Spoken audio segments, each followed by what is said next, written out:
ਵਾਹਿਗੁਰੂ ਜੀ ਕਾ ਖਾਲਸਾ ਵਾਹਿਗੁਰੂ ਜੀ ਕੀ ਫਤਿਹ। ਗੁਰੂ ਪਿਆਰੀ ਗੁਰੂ ਸਵਾਰੀ ਪਰਮ ਸਤਿਕਾਰਯੋਗ ਸਾਧ ਸੰਗਤ ਜੀਓ, ਅੱਜ ਦਾਸ ਸਿੱਖ ਕੌਮ ਦਾ ਮਹਾਨ ਚਿੰਨ੍ਹ ਸਿੰਬਲ ਖੰਡਾ, ਇਸ ਦੇ ਦਰਸ਼ਨਾਂ ਦੀ ਇੱਕ ਛੋਟੀ ਜਿਹੀ ਝਲਕ ਦਾਸ ਆਪ ਸਾਰੀਆਂ ਸੰਗਤਾਂ ਨਾਲ ਸਾਂਝਾ ਕਰਦਾ ਹੈਗਾ। ਦੇਖੋ, ਦੁਨੀਆ ਦੇ ਅੰਦਰ ਜਿੰਨੇ ਵੀ ਧਰਮ ਹੋਏ ਆ ਨਾ, ਸਾਰੇ ਧਰਮਾਂ ਦਾ ਕੋਈ ਨਾ ਕੋਈ ਸਿੰਬਲ ਹੁੰਦਾ, ਚਿੰਨ੍ਹ ਹੁੰਦਾ, ਨਿਸ਼ਾਨ ਹੁੰਦਾ ਹੈਗਾ। ਜਿਵੇਂ ਕ੍ਰਿਸਚਨ ਮੱਤ ਦੇ ਵਿੱਚ ਆਪਾਂ ਦੇਖਦੇ ਹਾਂ ਕਿ ਉਹਨਾਂ ਦਾ ਜਿਹੜਾ ਧਰਮ ਚਿੰਨ੍ਹ ਸਿੰਬਲ ਹੈਗਾ ਉਹ ਹੈਗਾ ਕ੍ਰੋਸ। ਹੁਣ ਕ੍ਰੋਸ ਦਾ ਭਾਵ ਸਿੱਧੇ ਤੌਰ 'ਤੇ ਇਹ ਨਿਕਲਦਾ ਹੈਗਾ ਕਿ ਇਹ ਜਿਹੜਾ ਚਿੰਨ੍ਹ ਹੈਗਾ ਇਹ ਈਸਾ ਮਸੀਹ ਨੂੰ ਜਦੋਂ ਸੂਲੀ 'ਤੇ ਲਮਕਾਇਆ ਗਿਆ ਸੀਗਾ ਅਤੇ ਉਹਨਾਂ ਦੇ ਹੱਥ ਜਿਹੜੇ ਸੀ ਆਲੇ ਦੁਆਲੇ ਕਰਕੇ ਉੱਥੇ ਕਿੱਲਾਂ ਮਾਰੀਆਂ ਗਈਆਂ ਸੀ, ਪੈਰਾਂ 'ਚ ਕਿੱਲ ਜਿਹੜੇ ਸੀ ਗੱਡੇ ਗਏ ਸੀ, ਸਿਰ ਦੇ ਉੱਤੇ ਕੰਡਿਆਂ ਦਾ ਤਾਜ ਪਿਆ ਸੀਗਾ। ਅਤੇ ਜਿਸ ਤੋਂ ਇਹ ਜਿਹੜਾ ਹੈ ਨਾ ਚਿੰਨ੍ਹ ਹੈਗਾ ਕ੍ਰੋਸ ਦਾ, ਇਹ ਈਸਾ ਮਸੀਹੀ ਧਰਮ ਤੋਂ ਚਾਲੂ ਹੋਇਆ ਸੀਗਾ। ਭਾਵ ਕੀ ਆ, ਇਹ ਧਰਮ ਦੀ ਸ਼ੁਰੂਆਤ ਆ। ਇਹਦਾ ਮਤਲਬ ਕੀ ਹੈ ਕਿ ਸਿੰਬਲ ਜਿਹੜੇ ਹੈ ਨਾ ਇਹ ਦੋ ਪ੍ਰਕਾਰ ਦੇ, ਇੱਕ ਤਾਂ ਹੈਗਾ ਆਦਿ, ਇੱਕ ਹੁੰਦਾ ਹੈ ਅਨਾਦਿ। ਲੇਕਿਨ ਖਾਸ ਕਰਕੇ ਜਿਵੇਂ ਅਗਰ ਮੁਸਲਮਾਨ ਧਰਮ ਦੀ ਗੱਲ ਕਰੀਏ ਤਾਂ ਇੱਥੇ ਜਿਹੜੇ ਸਿੰਬਲ ਹੈਗੇ ਆ, ਇਹ ਸਿੰਬਲ ਜਿਹੜੇ ਆ ਇਹਨਾਂ ਦੇ, ਜਿਵੇਂ ਇਹ ਚੰਦ ਅਤੇ ਤਾਰੇ ਨੂੰ ਜਿਹੜਾ ਹੈਗਾ ਆਪਣਾ ਸਿੰਬਲ ਮੰਨਦੇ ਹੈ। ਭਾਵ ਕੀ ਆ, ਜਿਵੇਂ ਈਦ ਦਾ ਚੰਨ, ਸੋ ਜਿਹੜਾ ਈਦ ਦਾ ਚੰਨ ਹੁੰਦਾ ਹੈਗਾ, ਸੋ ਈਦ ਮੁਬਾਰਕ ਹੈਗੀ ਆ, ਇਹਦੇ ਪਿੱਛੇ ਇਹ ਜਿਹੜਾ ਨਿਸ਼ਾਨ ਹੈਗਾ ਇਹਨਾਂ ਨੇ ਆਪਣਾ ਮੇਨ ਰੱਖਿਆ ਹੈਗਾ। ਸੋ ਇਸ ਤਰ੍ਹਾਂ ਹਿੰਦੂ, ਕਿਉਂਕਿ ਹਿੰਦੂ ਦਾ ਮਤਲਬ ਹੈ ਹਿੰਦਸ, ਹਿੰਦਸ ਦਾ ਮਤਲਬ ਹੈਗਾ ਬਹੁ ਗਿਣਤੀ ਦੇ ਵਿੱਚ ਵਿਸ਼ਵਾਸ ਕਰਨ ਵਾਲੇ ਉਹ ਦੇਵ ਲੋਕਾਂ ਦੇ ਭਗਤ ਜਿਹੜੇ 33 ਕਰੋੜ ਦੇਵੀ ਦੇਵਤਿਆਂ ਦੇ ਵਿੱਚ ਵਿਸ਼ਵਾਸ ਕਰਦੇ ਆ। ਇਸ ਕਰਕੇ ਇਹਨਾਂ ਦੇ ਜਿਹੜੇ ਧਾਰਮਿਕ ਨਿਸ਼ਾਨ ਆ ਉਹ ਵੀ ਵੱਖੋ ਵੱਖਰੇ ਹੈਗੇ ਆ।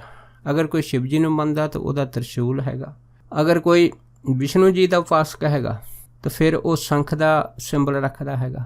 ਅਗਰ ਇਸੇ ਤਰ੍ਹਾਂ ਅਗਰ ਕੋਈ ਬ੍ਰਹਮਾ ਜੀ ਦਾ ਹੈਗਾ ਜਾਂ ਕਿਸੇ ਵੀ ਕੋਈ ਦੇਵੀ ਦੇਵਤੇ ਦਾ ਉਪਾਸਕ ਹੈ, ਦੇਵਤਿਆਂ ਦਾ ਉਪਾਸਕ ਹੈ, ਸਭ ਦਾ ਆਪੋ ਆਪਣਾ ਵੱਖਰਾ ਵੱਖਰਾ ਨਿਸ਼ਾਨ ਹੈ। ਇਸ ਕਰਕੇ ਹਿੰਦੂ ਦਾ ਮਤਲਬ ਹੈ ਹਿੰਦਸ, ਬਹੁ ਗਿਣਤੀ ਦੇਵੀ ਦੇਵਤਿਆਂ ਵਿੱਚ ਵਿਸ਼ਵਾਸ ਕਰਨ ਵਾਲੀ ਕੌਮ। ਪਰ ਆਪਾਂ ਅੱਜ ਜਿਹੜੀ ਗੱਲ ਕਰਨੀ ਆ ਉਹ ਕਰਨੀ ਆ ਸਿੱਖ ਧਰਮ ਦਾ ਜਿਹੜਾ ਮੇਨ ਸਿੰਬਲ ਨਿਸ਼ਾਨ ਹੈ, ਉਹ ਹੈ ਸ੍ਰੀ ਖੰਡਾ। ਹੁਣ ਦੇਖੋ, ਸ੍ਰੀ ਖੰਡਾ ਸਾਹਿਬ ਜੀ ਜਿਹੜਾ ਨਿਸ਼ਾਨ ਹੈਗਾ ਇਹ ਸਭ ਤੋਂ ਸ੍ਰੇਸ਼ਟ ਹੈ। ਕਿਉਂਕਿ ਇਹ ਨਿਸ਼ਾਨ ਸਾਨੂੰ ਕਲਗੀਧਰ ਦਸ਼ਮੇਸ਼ ਪਿਤਾ ਜੀ ਨੇ ਖਾਲਸੇ ਨੂੰ ਬਖਸ਼ਿਆ ਹੈ। ਸੋ ਇਹ ਜਿਹੜਾ ਨਿਸ਼ਾਨ ਹੈ ਨਾ ਅਨਾਦਿ ਆ। ਹੁਣ ਜਿਹੜਾ ਅਨਾਦਿ ਨਿਸ਼ਾਨ ਵਾ, ਇਹਦੇ ਵਿੱਚ ਬੜੇ ਭੇਤ ਖੁੱਲ੍ਹਦੇ ਹੈਗੇ ਆ। ਹੁਣ ਅਨਾਦਿ ਚੀਜ਼ ਇੱਕੋ ਹੀ ਆ, ਉਹ ਕੀ ਹੈ? ਉਹ ਕੇਵਲ ਤੇ ਕੇਵਲ ਅਕਾਲ ਪੁਰਖ ਹੈ।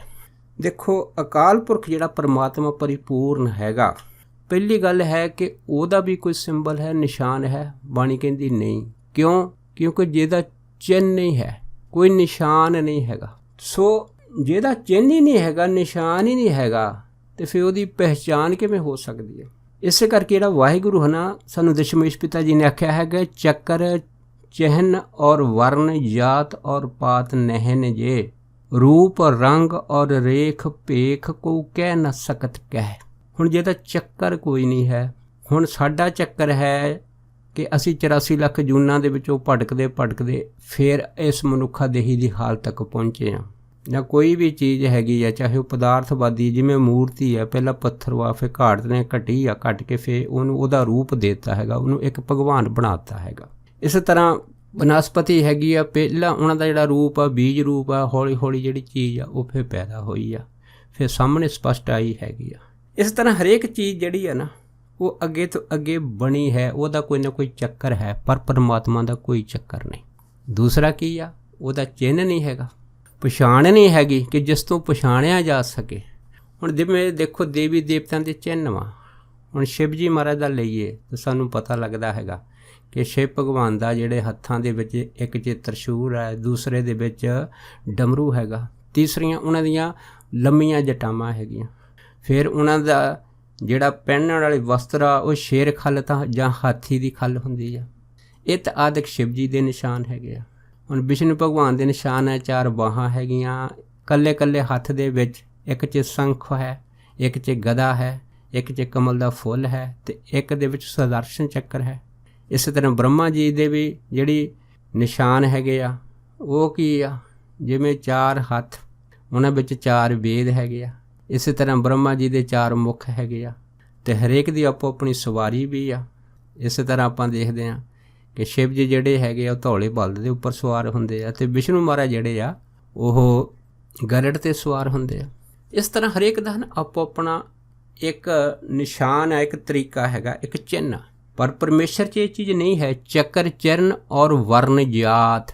ਹੁਣ ਦੇਖੋ ਜਿਵੇਂ 4 ਵਰਨ ਜਿਹੜੇ ਹੈ ਉਹ ਆਦਮੀਆਂ ਦੇ ਬਣਾਤੇ ਆ, ਬ੍ਰਾਹਮਣ, ਖੱਤਰੀ, ਵੈਸ਼ ਅਤੇ ਸ਼ੂਦਰ। ਹੁਣ ਦੇਖੋ ਵਾਹਿਗੁਰੂ ਕਿਸ ਵਰਨ ਦੇ ਵਿੱਚ ਆਉਂਦੇ ਆ? ਕੋਈ ਵਰਨ ਨਹੀਂ ਪਰਮੇਸ਼ਰ ਦਾ। ਜਿੱਥੇ ਵਰਨ ਨਹੀਂ ਉੱਥੇ ਬਣਤਰ ਵੀ ਹੈ ਨਹੀਂ ਗੀ। ਹੁਣ ਬਣਤਰ ਅਸੀਂ ਕੀ ਕਰੀਏ? ਕਿਉਂਕਿ ਜਾਤ ਨਹੀਂ ਪਰਮੇਸ਼ਰ ਦੀ, ਆਤਮ ਜਾਤ ਹੈ। ਪਰਿੰਦਿਆਂ ਦੇ ਵਿੱਚੋਂ ਪਰਮੇਸ਼ਰ ਆਉਂਦਾ ਹੈਗਾ, ਜਾਨਵਰਾਂ 'ਚ ਪਰਮੇਸ਼ਰ ਆਉਂਦਾ ਹੈਗਾ, ਕਿਸ ਵਿੱਚੋਂ ਆਉਂਦਾ ਹੈਗਾ ਕੋਈ ਨਹੀਂ ਪਤਾ ਲੱਗਦਾ। ਭਾਵ ਕੀ ਆ ਕਿ ਸਾਰਾ ਕੁਛ ਜੋ ਦ੍ਰਿਸ਼ਟਮਾਨ ਸੰਸਾਰ 'ਚ ਆ ਉਹ ਪਰਮੇਸ਼ਰ 'ਚ ਨਹੀਂ ਹੈ। ਇਸੇ ਕਰਕੇ ਪਰਮੇਸ਼ਰ ਜਿਹੜਾ ਹੈ ਉਹ ਆਪਣੇ ਆਪ ਦੇ ਵਿੱਚ ਨਿਰਾਲਾ ਹੈ, ਅਤੇ ਜਿਹੜੀ ਚੀਜ਼ ਆਪਣੇ ਆਪ 'ਚ ਨਿਰਾਲੀ ਹੋਵੇ ਉਹ ਏਕਕ ਹੁੰਦੀ ਹੈਗੀ ਆ। ਇਸ ਕਰਕੇ ਪਰਮੇਸ਼ਰ ਜਿਹੜਾ ਹੈ ਨਾ ਅਨਾਦਿ ਤੋਂ ਹੈ। ਸੋ ਜਿਹੜੀ ਚੀਜ਼ ਅਨਾਦਿ ਆ ਅਤੇ ਇਸੇ ਕਰਕੇ ਅਨਾਦਿ ਚੀਜ਼ ਦਾ ਸੰਬੰਧ ਜਿਹੜਾ ਹੈਗਾ ਉਹ ਸਿੱਧੇ ਤੌਰ ਦੇ ਉੱਤੇ ਧੰਨ ਗੁਰੂ ਨਾਨਕ ਸਾਹਿਬ ਮਹਾਰਾਜ ਨੇ ਖਾਲਸੇ ਨੂੰ ਬਖਸ਼ਿਆ ਹੈ।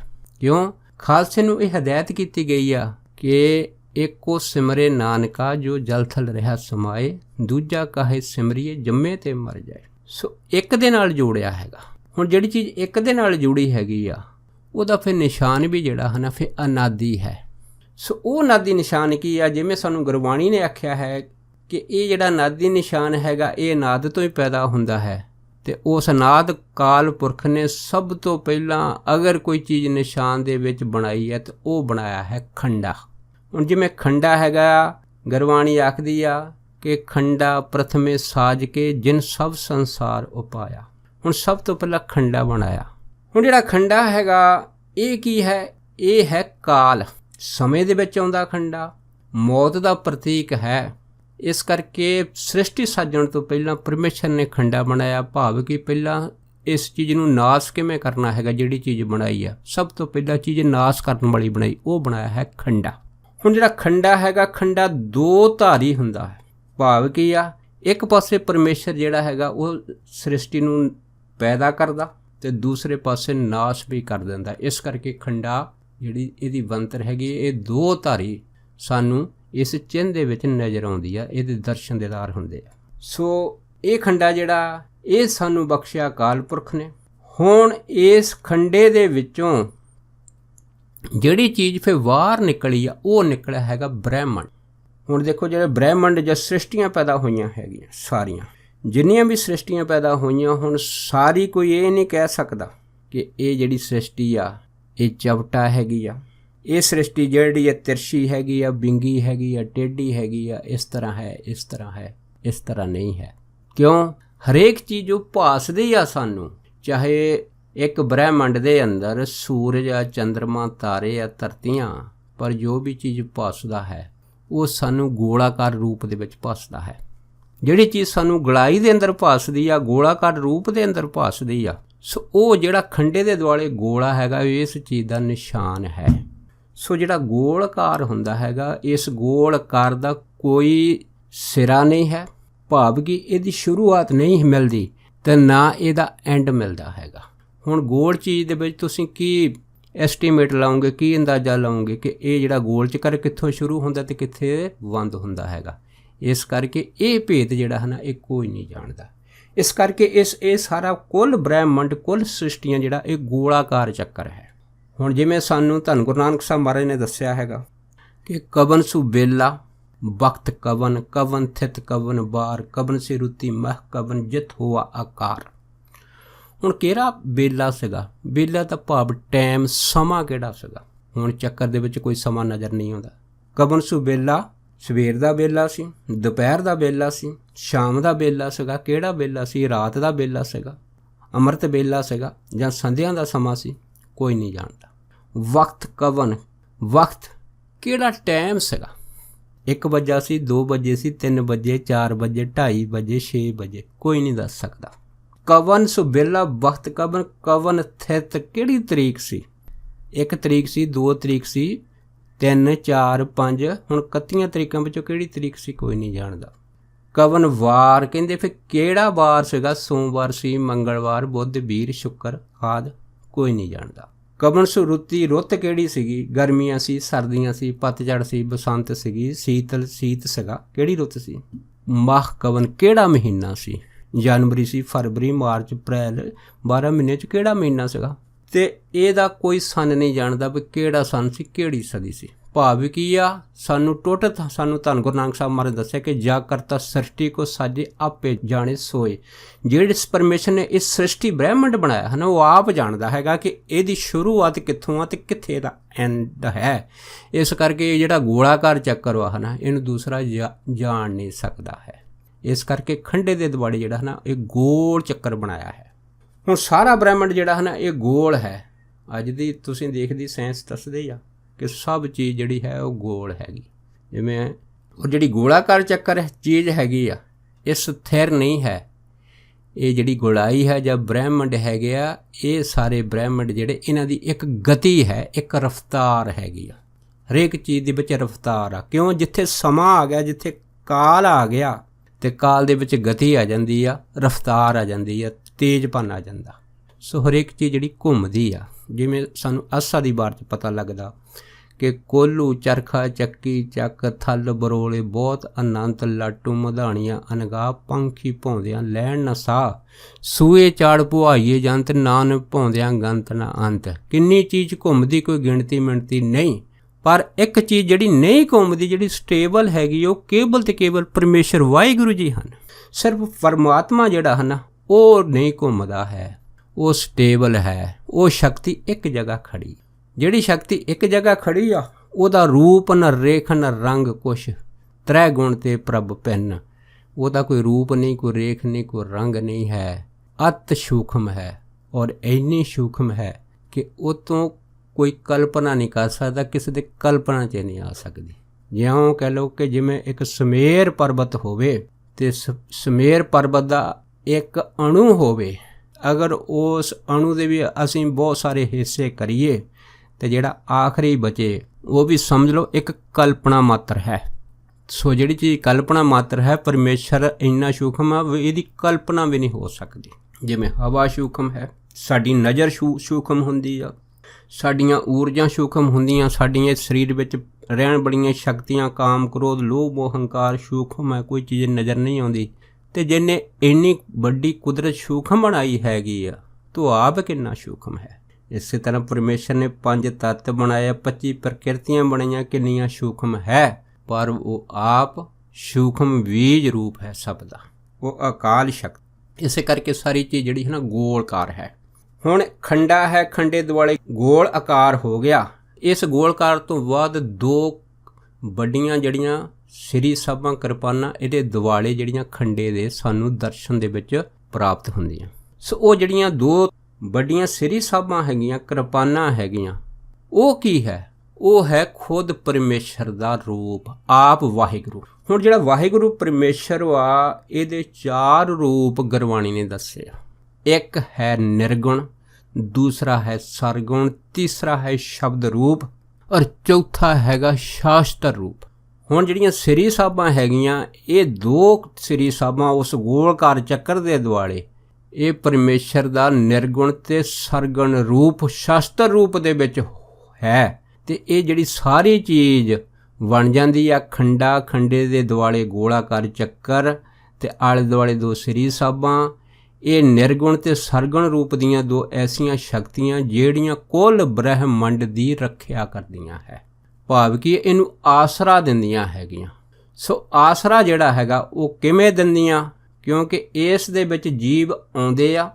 ਜਿਵੇਂ ਖੰਡਾ 2 ਧਾਰੀ ਹੈ, ਇਸ ਦੇ ਵਿੱਚ ਜਿਹੜੇ ਜੀਵ ਆਉਂਦੇ ਆ ਤੇ ਇਹਦੇ ਵਿੱਚ ਜੀਵ ਜਾਂਦੇ ਆ। ਜਿਵੇਂ ਕਹ ਲਓ ਘੱਲੇ ਆਵੇ ਨਾਨਕਾ ਸੱਦੇ ਉੱਠ ਜਾਏ। ਤੇ ਸ੍ਰੀ ਸਾਹਿਬਾਂ ਜਿਹੜੀਆਂ ਉਹ ਇੱਕ ਪਾਸੇ ਉਹ ਤੇਜ ਧਾਰ ਵਾ। ਭਾਵ ਕੀ ਆ ਕਿ ਵਾਹਿਗੁਰੂ ਜਿਹੜਾ ਹੈ ਨਾ, ਉਹ ਨਿਰਗੁਣ ਤੇ ਸਰਗੁਣ ਰੂਪ ਹੋ ਕੇ ਕੁੱਲ ਕਾਇਨਾਤ ਨੂੰ ਆਪ ਸੰਭਾਲਦਾ ਹੈ। ਜਿਵੇਂ ਅਸੀਂ ਦੇਖ ਦਿੰਦੇ ਹਾਂ ਕਿ ਜਿਹੜਾ ਬ੍ਰਹਿਮੰਡ ਆ, ਧਰਤੀ ਆ, ਜਿਵੇਂ ਸਾਨੂੰ ਪੁਰਾਤਨ ਗ੍ਰੰਥਾਂ ਦੇ ਵਿੱਚ ਕਈ ਐਸੀਆਂ ਕਿਸੇ ਕਥਾਵਾਂ ਦਾ ਜ਼ਿਕਰ ਮਿਲਦਾ ਹੈਗਾ ਜਿਹਦੇ ਵਿੱਚ ਦੱਸਿਆ ਗਿਆ ਹੈਗਾ ਕਿ ਜਿਹੜੀ ਧਰਤੀ ਆ, ਇਸ ਨੂੰ ਕਿਸੇ ਬੋਲਦ ਨੇ ਆਪਣੇ ਸਿੰਗਾਂ 'ਤੇ ਚੁੱਕਿਆ ਹੋਇਆ, ਜਾਂ ਸ਼ੇਸ਼ਨਾਗ ਨੇ ਆਪਣੇ ਫਨ 'ਤੇ ਖੜਾ ਕੀਤਾ ਹੋਇਆ। ਅਸਲ ਦੇ ਵਿੱਚ ਸਾਨੂੰ ਦੱਸਿਆ ਹੈ ਗੁਰਬਾਣੀ ਨੇ ਕਿ ਭਾਈ ਕੁੱਲ ਬ੍ਰਹਿਮੰਡ ਨੂੰ ਅਗਰ ਕਿਸੇ ਨੇ ਥੰਮਿਆ ਹੈ ਤੇ ਇਹ ਜਿਹੜਾ ਥੰਮ ਹੋਰ ਕੋਈ ਨਹੀਂ, ਉਹ ਪਰਮੇਸ਼ਰ ਆਪ ਹੀ ਸਰਗੁਣ ਤੇ ਨਿਰਗੁਣ ਰੂਪ ਹੋ ਕੇ ਇਸ ਦੀ ਸੰਭਾਲ ਕਰਦਾ, ਭਾਵ ਕਿ ਇਹਦੀ ਪਾਲਣਾ ਵੀ ਕਰਦਾ ਔਰ ਇਸ ਚੀਜ਼ ਦਾ ਸੰਘਾਰ ਵੀ ਕਰਦਾ ਹੈ। ਔਰ ਤੀਸਰਾ ਕੀ ਹੈ, ਇਸ ਨੂੰ ਪੈਦਾ ਵੀ ਕਰਦਾ ਹੈਗਾ। ਸੋ ਪੈਦਾ ਕਰਨਾ, ਪਾਲਣਾ ਕਰਨਾ, ਸੰਘਾਰ ਕਰਨਾ ਇਹ ਪਰਮੇਸ਼ਰ ਖੁਦ ਕਰਦਾ ਹੈਗਾ। ਇਸ ਕਰਕੇ ਖੰਡਾ ਜਿਹੜਾ ਸੈਂਟਰ 'ਚ ਆ, ਆਲੇ ਦੁਆਲੇ ਗੋਲਾਕਾਰ ਚੱਕਰੇ ਦਾ ਬ੍ਰਹਿਮੰਡ ਬਣਿਆ, ਦੋ ਸ੍ਰੀ ਸਾਹਿਬਾਂ ਨਿਰਗੁਣ ਸਰਗੁਣ, ਇਹ ਸ਼ਸਤਰ ਰੂਪ ਹੋ ਕੇ ਜਦੋਂ ਫਿਰ ਇਸ ਚੀਜ਼ ਦੀ ਸਾਰੇ ਕੁੱਲ ਬ੍ਰਹਿਮੰਡ ਦੀ ਰੱਖਿਆ ਕਰਦੀਆਂ, ਇਹਨੂੰ ਚਲਾਉਂਦੀਆਂ ਹੈ, ਤੇ ਇਸ ਦਾ ਨਾਮ ਫਿਰ ਖੰਡਾ ਜਿਹੜਾ ਹੈਗਾ ਸਾਨੂੰ ਦਸ਼ਮੇਸ਼ ਪਿਤਾ ਜੀ ਨੇ ਦੱਸਿਆ ਹੈ। ਇਹ ਜਿਹੜਾ ਖੰਡਾ ਅੱਖਰ ਹੈਗਾ, ਖੰਡੇ ਦਾ ਭਾਵ ਕੀ ਹੈ, ਖੰਡੇ ਦਾ ਭਾਵ ਹੈ ਸ਼ਬਦ ਰੂਪ। ਹੁਣ ਖੰਡਾਂ ਬ੍ਰਹਿਮੰਡਾਂ ਦਾ ਮਾਲਕ ਆਪ ਵਾਹਿਗੁਰੂ ਅਕਾਲ ਪੁਰਖ ਪਰਮੇਸ਼ਰ। ਖੰਡ ਦਾ ਭਾਵ ਹੁੰਦਾ ਹਿੱਸੇ, ਟੁਕੜੇ। ਸੋ ਇਹ ਜਿਹੜਾ ਬ੍ਰਹਿਮੰਡ ਆ ਅਨੰਤ ਚੀਜ਼ਾਂ ਦਾ ਬਣਿਆ ਹੋਇਆ ਹੈਗਾ।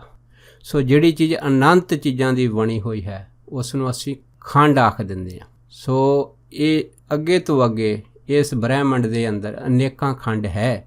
ਜਿਵੇਂ ਇੱਕ ਬ੍ਰਹਿਮੰਡ ਦੇ ਅੰਦਰ ਸੂਰਜ, ਚੰਦਰਮਾ, ਧਰਤੀਆਂ, ਸਿਤਾਰੇ ਆ, ਇਹਦੇ ਨਾਲ 84 ਲੱਖ ਜੀਵਾਂ ਦੀ ਉਤਪਤੀ ਆ, ਤੇ ਇਸ ਦੇ ਨਾਲ 4 ਖਾਣੀਆਂ, ਅੰਡਜ, ਜੇਰ, ਸੇਤਜ, ਉਤਪਜ, ਤੇ ਇੱਕ ਖਾਣੀ ਦੇ ਅੰਦਰ 21 ਲੱਖ ਜੀਵ, ਤੇ 4 ਖਾਣੀਆਂ ਦੇ 21 ਜਰਵੇ 4 84 ਲੱਖ ਜੋਨੀਆਂ ਇਸ ਬ੍ਰਹਿਮੰਡ 'ਚ ਆ, ਤੇ ਜਿਹਦੇ ਵਿੱਚੋਂ 42 ਲੱਖ ਜੋਨੀਆਂ ਜਲ ਦੇ ਅੰਦਰ ਆਪਣਾ ਜੀਵਨ ਨਿਰਵਾਹ ਕਰਦੀਆਂ। 42 ਲੱਖ ਜੋਨੀਆਂ ਜਿਹੜੀਆਂ ਹੈ ਉਹ ਆਕਾਸ਼ ਦੇ ਵਿੱਚ ਖੁੱਲ੍ਹੇ ਦੇ ਵਿੱਚ ਆਪਣਾ ਜੀਵਨ ਨਿਰਵਾਹ ਕਰਦੀਆਂ।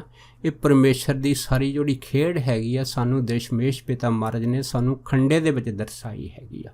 ਔਰ ਇਸ ਕਰਕੇ ਖਾਲਸਾ ਜਿਹੜਾ ਵਧਾਈ ਦਾ ਪਾਤਰ ਵਾ, ਕਿਉਂਕਿ ਦਸ਼ਮੇਸ਼ ਪਿਤਾ ਜੀ ਨੇ ਜੋ ਫੈਸਲੇ ਲਏ ਆ, ਇਹ ਫੈਸਲੇ ਜਿਹੜੇ ਆ ਐਸੇ ਫੈਸਲੇ ਆ ਕਿ ਜਿਨ੍ਹਾਂ ਨੂੰ ਦੇਖ ਕੇ ਹਰੇਕ ਗਿਆਨੀ, ਵਿਦਵਾਨ ਜਾਂ ਸੰਤ, ਰਿਸ਼ੀ, ਮੁਨੀ, ਮਹਾਤਮਾ ਉਹ ਦੰਗ ਰਹਿ ਜਾਂਦੇ ਆ, ਅਚਰਜ ਰਹਿ ਜਾਂਦੇ ਆ।